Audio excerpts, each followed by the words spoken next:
Sergeli tumani Xonobod mahalladan 3 zo'r uylarimiz chiqyapti. 325 sotuv har bittasi. Fasadlarimiz travertin mramorlardan qilingan. Ikkita yonma-yon bir xil uyimiz.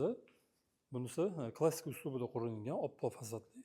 Narxi $200,000, bunisiniki $190,000. Katta zelen zonasi bor. Bu yerda ham xuddi shunaqa avtomatik varota. Eshik tegan bemalol mashina qo'ysa bo'ladi. Bu yerda ham zelen zonasi. Xo'p. Juda ham chiroyli chiqqan. Podvalga uy ichidan, tashqaridan tushib chiqsa bo'ladi. Romlari ham oppoq qo'yilgan ekan. Kirganimizda katta hol. Holimiz razmerlari yaxshi. Ham tepli pol, ham radiatorlari qo'yilgan. O'ng qo'ldan boshlaymiz. O'ng qo'limizda kattagina zal. Razmeri yaxshi ekan. Aniq puliga arziydigan uy ekan. Gabrazning kattagina romlar ham qo'yilgan. Bu yerda spalnyamiz joylashgan.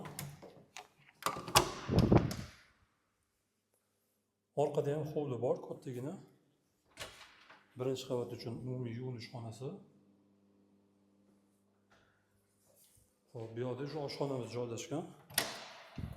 Oshxonamiz ham kattagina, ham oshxona, ham stoloy qilib ishlatiladi. Razmerlari yaxshi, bemalol ovqatlanib o'tirsa bo'ladi. Orqada kattagina hovlimiz aytganimda. Bu yerni naves qilib tapchan qilib qo'ysa bo'ladi, juda ham zo'r ekan.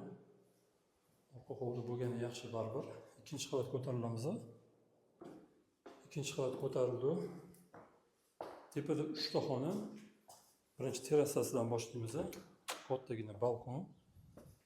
Travertin tosh baribir yaxshi, fasadga ancha chidab beradi. Hop, kattagina joy bor, ko'ryapsizlar. Birinchi xonamiz.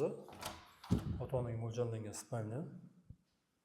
Garderob sanuzullari ichida qilingan.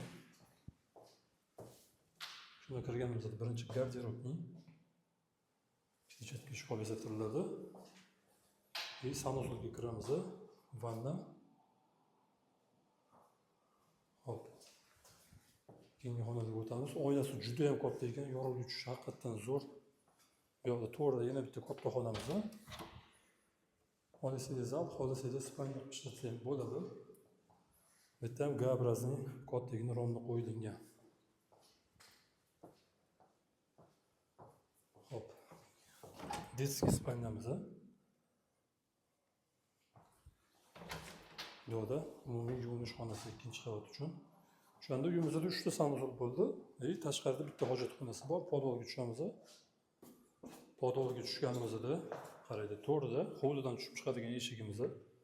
Kattagina joy bor. Shkol bezatilib qo'yilsa bo'ladi bemalol. Bu yerda bitta xona. Hop. Chap qo'limizda yana bitta xona. Kattagina oynalari ham bor. Полностью tepli pol bo'lgan. Kotelniyimizga shu yerdan kiriladi. Kotelniyimizda hammasi chiroyli qilib qo'yilgan. Boiler, rashbak, kotyolari oynalari ham qo'yib ketilgan. Narxiga arziydigan uy deb o'ylayman. O'shanda 3 ta kottejimiz sotilyapti. 325 sotuv, 200 kvadratdan oshib, podvalsiz hisoblaganda 200 mingga 190 ming. Telefon qilinglar. Hammaga rahmat, sog' bo'linglar.